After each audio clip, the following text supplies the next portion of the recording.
Normally जो bank है, जब भी आपकी कोई लोन की फाइल बैंक के पास आती है तो वो कम से कम 2 क्रेडिट एजेंसियों का जो है सिबिल स्कोर जो होता है वो यूज करता है, और इस स्कोर को यूज करने के बाद वो आपकी जो फाइल पे है डिसीजन लेता है।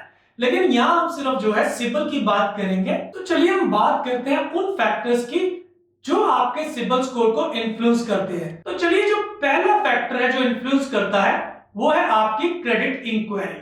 यानी जब भी आप कोई लोन लेते हैं तो आप जो है किसी भी बैंक या कोई भी जो एनबीएफसीज है वहां अपनी फाइल देते हैं, और वो जो एनबीएफसीज है वो 1 रुपए या जिस अमाउंट का आपने लोन लेना है वो अमाउंट डाल के आपका जो है वो सिबिल स्कोर रन करता है। देखिए, जैसे ही वो आपका सिबिल स्कोर रन करता है तो आपकी एक इंक्वायरी मानी जाती है। अब इस इंक्वायरी का आपके सिबिल स्कोर पे फर्क क्या पड़ता है? देखिए, जो क्रेडिट इंक्वायरीज है उसकी जो टोटल वेटेज है वो 10% है। यानी यदि बहुत ज्यादा आपकी सिबिल इंक्वायरी होती है तो फिर ये आपके स्कोर कार्ड पे इफेक्ट डालती है। अब देखिए, जो भी सिबिल का सर्वर है अब वो कैसे आइडेंटिफाई करेगा? देखिए, एक व्यक्ति ने 1 साल में 15 से ज्यादा इंक्वायरीज जनरेट की हुई है। अब इसको आप इस तरीके से भी समझिए। देखिए, एक लॉजिक है, आपने एक इंक्वायरी जनरेट की लेकिन उस बैंक से लोन नहीं लिया। अब देखिए, इसका मतलब क्या होता है? इसका मतलब आप लोन लेना नहीं चाहते थे लेकिन फिर भी आपने जो है इंक्वायरी को जनरेट किया। वहीं आपने 5 इंक्वायरी जनरेट की और फिर भी लोन नहीं लिया। इसका मतलब है कि बैंक ने आपके डॉक्यूमेंट देख के या जो भी उन्होंने प्रीलिमिनरी इंफॉर्मेशन आपसे लेनी थी वो लेने के बाद आपका जो लोन है वो प्रोसेस नहीं किया। यानी बहुत ज्यादा जब आपकी इंक्वायरीज हो जाती है तो फिर जो सिबिल का सर्वर है वो अपने हिसाब से आपके स्कोर पे नेगेटिव इफेक्ट डालता है, और ये जो नेगेटिव इफेक्ट है क्योंकि इसकी वेटेज 10% है तो आपके स्कोर को थोड़ा बहुत इफेक्ट करता है। अब नॉर्मली जो क्रेडिट इंक्वायरीज देखी जाती है वो साल में देखी जाती हैं, फिर 6 महीने में देखी जाती हैं, 3 महीने में देखी जाती हैं, और लास्ट 7 डेज आपकी कितनी क्रेडिट इंक्वायरीज हैं यदि वो तयशुदा लिमिट से ज्यादा होती है तो फिर ये आपके सिबिल स्कोर पे इफेक्ट डालता है। अब सेकंड फैक्टर जो है वो है आपका क्रेडिट मिक्स, यानी आपने किस तरीके के जो लोन है वो लिए हुए हैं। यदि आपका एक हेल्थियर क्रेडिट मिक्स है, जैसे आपने होम लोन लिया है, पर्सनल लोन लिया या ऑटो लोन लिया हुआ है, तो ये आपके सिबिल स्कोर पे जो है पॉजिटिव इफेक्ट डालेगा। क्योंकि इसकी वेटेज 10% है तो इसका जो इफेक्ट है आपको सिबिल स्कोर पे ज्यादा नहीं दिखेगा। वहीं यदि आप मान के चलिए कि आपने बहुत ज्यादा क्रेडिट कार्ड ले रखे हैं, यानी आपने 7 से 8 क्रेडिट कार्ड ले रखे हैं और आप उन क्रेडिट कार्ड को यूज नहीं कर रहे, तो फिर जो ये है आपके क्रेडिट कोड पे नेगेटिव इफेक्ट डालेगा। तो दोस्तों, बस आपको ये ध्यान रखना है कि जो भी आपका क्रेडिट मिक्स है वो एक हेल्थियर क्रेडिट मिक्स हो। यानी यदि आपको लोन लेने की जरूरत है तो आप लोन लीजिए, अन्यथा छोटे छोटे लोन से आप बचिए। जैसे एग्जांपल के तौर पे आपने पर्सनल लोन लिया है, एक जगह से आपने 2 लाख का लोन लिया हुआ है, एक बैंक से आपने 1.5 लाख का लोन लिया हुआ है, और वहीं एक छोटी एनबीएफसी से आपने जो है 3 लाख का लोन लिया है। तो इंस्टेड ऑफ 3 पर्सनल लोन की जगह आप जो है एक पर्सनल लोन 6 या 7 लाख का लीजिए और तीनों पर्सनल लोन को जो है एक लोन में मर्ज कर लीजिए। इससे आपका जो सिबिल स्कोर है वो बेहतर होगा। अब आते हैं तीसरे फैक्टर पे जो आपके सिबिल स्कोर को इन्फ्लुएंस करता है, और इसका वेटेज भी बहुत ज्यादा है। देखिए, यदि आप बात करें क्रेडिट यूटिलाइजेशन की, यानी आपने कितनी क्रेडिट यूटिलाइजेशन कर रखी है, ये आपके सिबिल स्कोर पे 30% वेटेज रखता है। यानी यदि आपका क्रेडिट यूटिलाइजेशन बहुत खराब है तो फिर आप देखेंगे कि आपका जो सिबिल स्कोर है वो बहुत ज्यादा खराब होगा। अब इसको इस तरीके से समझे कि आपने 2 बैंक्स का, एक एचडीएफसी बैंक का क्रेडिट कार्ड ले रखा है और एक आईडीएफसी फर्स्ट बैंक का क्रेडिट कार्ड ले रखा है।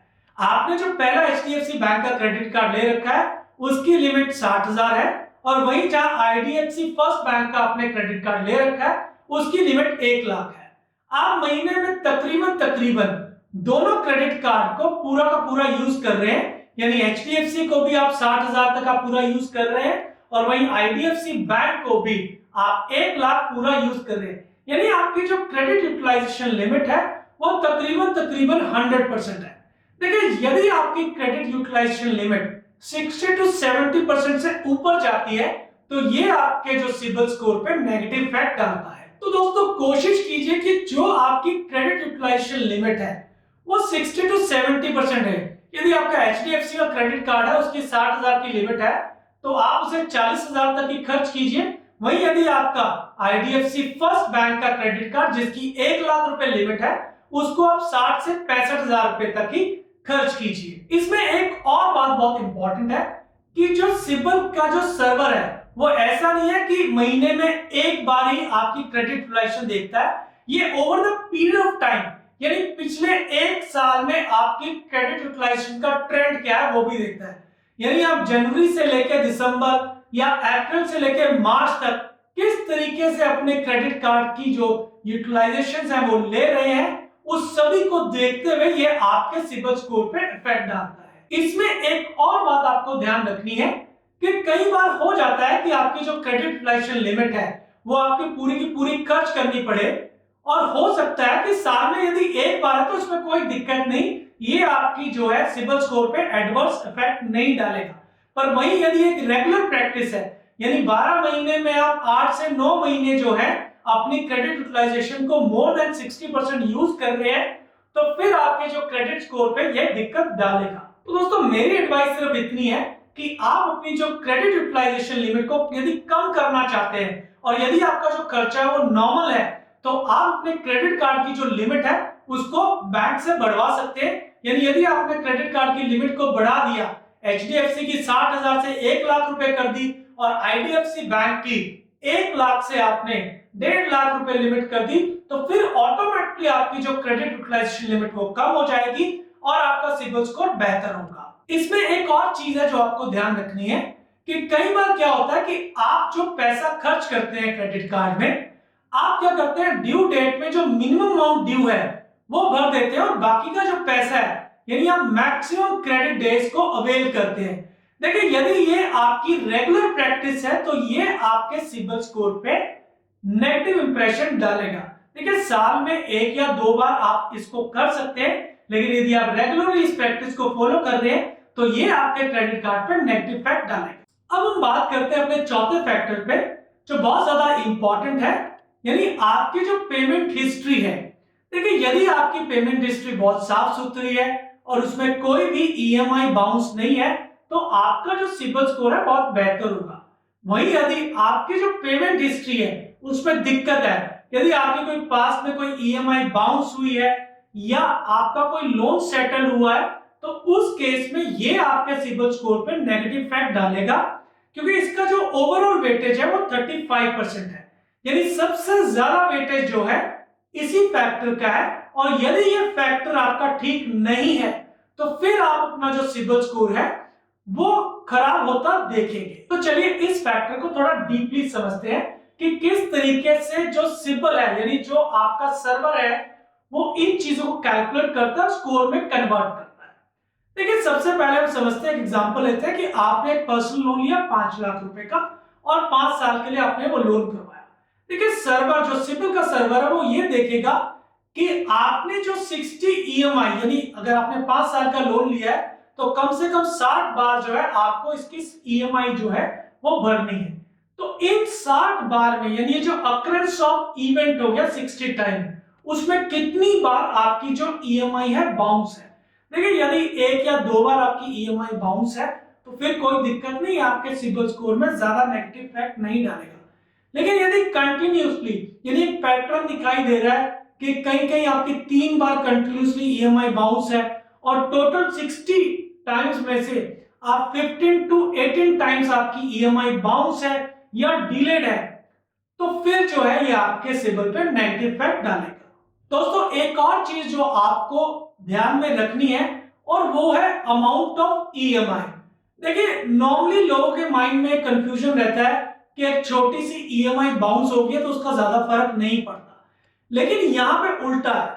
देखिए सिबिल क्या कैलकुलेट करता है, वो ये कैलकुलेट करता है आपकी 2 ईएमआई है, एक ईएमआई 50,000 प्लस है और एक ईएमआई है जो 1,000 से नीचे है। देखिए यदि आपकी 1,000 से नीचे की ईएमआई है बाउंस होती है तो ये फिर ज्यादा नेगेटिव इफेक्ट जो है आपके स्कोर कार्ड पे डालेगा, क्योंकि सिबिल देखिए एल्गोरिथम ये कैलकुलेट करेगा कि 1,000 से नीचे का अमाउंट तो बहुत ही इजी है जो पे करना, यदि वो बाउंस होता है तो फिर आपकी इंटेंशन में दिक्कत है। तो इसलिए आप ये इस बात का ध्यान रखिए कि जो छोटी ईएमआईज है वो आपकी कभी भी बाउंस नहीं होनी चाहिए। ये आपके सिबिल स्कोर पे जो है बहुत ज्यादा नेगेटिव इफेक्ट डालता है। दोस्तों पेमेंट हिस्ट्री में तीसरी चीज का जो आपको ध्यान रखना है और जिसको जो सिबिल का एल्गोरिथम है वो बहुत ज्यादा ट्रेस करता है और वो है आपका कोई भी जो लोन है वो सेटल ना हो। देखिए यदि आपका कोई भी लोन पास्ट में सेटल हो रखा है तो फिर आपको दिक्कत आ सकती है। देखिए जब भी कभी आपके कोई डिस्प्यूट होते हैं, नॉर्मली ये डिस्प्यूट क्रेडिट कार्ड में रहते हैं, तो आप क्रेडिट कार्ड में जो डिस्प्यूट है उनको राइटिंग में सुलझाएं, यानी आप ईमेल के थ्रू वो डिस्प्यूट को क्रेडिट कार्ड डिपार्टमेंट को डालिए और उनको राइटिंग में ही लीजिए। और जब वो आपसे पैसा मांगते हैं तो ये चीज इंश्योर कीजिए कि वो जो आपका क्रेडिट कार्ड का अमाउंट है वो सेटलमेंट में ना डालें, क्योंकि यदि उन्होंने सेटलमेंट में डाला तो फिर जो है ये आपके सिबिल स्कोर पे बहुत ज्यादा नेगेटिव इफेक्ट डालेगा। तो पेमेंट हिस्ट्री में आपने चौथी बात का बहुत ज्यादा ध्यान रखना है कि जब भी आप कोई लोन को क्लोज करवाते हैं, देखिए नॉर्मली क्या होता है कि आपने एक ऑटो लोन लिया, किसी एनबीएफसी से लिया और ऑटो लोन की आपकी ईएमआई चलती जा रही है और उसमें से एक ईएमआई आपकी बाउंस हो गई। अब होता क्या है कि वो जैसी आपकी ईएमआई बाउंस होती है, आप 10 या 15 दिन के बाद लड़का आपको कांटेक्ट करता है, आप उस ईएमआई का फ्रेश चेक दे देते हैं, यानी आप उस ईएमआई को भर देते हैं। लेकिन जो ईएमआई बाउंसिंग चार्जेस है आप उस ईएमआई बाउंस चार्जेस को नहीं भरते, जिसके कारण जब आपका लोन क्लोज होता है तो वो जो बाउंसिंग चार्जेस है वो ओवरड्यू में दिखा देता है। नॉर्मली ओवरड्यू में 1000 से नीचे के चार्जेस रहते हैं जो लोन क्लोज होने के बावजूद भी आपके सिबिल स्कोर में दिखाई देते हैं, क्योंकि उस एनबीएफसी ने जिससे आपने लोन लिया था उसने आपका अकाउंट जीरो नहीं किया। इसलिए जब भी आपका लोन क्लोज होता है तो कृपया करके एक एनओसी यानी नो ऑब्जेक्शन सर्टिफिकेट आप उनसे ले लीजिए, या आप अपने क्लोजर की स्टेटमेंट देखिए कि आपका जो है लोन क्लोजर स्टेटमेंट में आपका अमाउंट जीरो हो गया है। यदि आप इस चीज का ध्यान रखते हैं तो फिर आपके सिबिल स्कोर पे कोई भी नेगेटिव इफेक्ट नहीं आए। यदि ये वीडियो आपको अच्छा लगा है तो प्लीज इस चैनल को सब्सक्राइब करें और इस वीडियो को अपने दोस्तों के साथ ज्यादा से ज्यादा शेयर करें।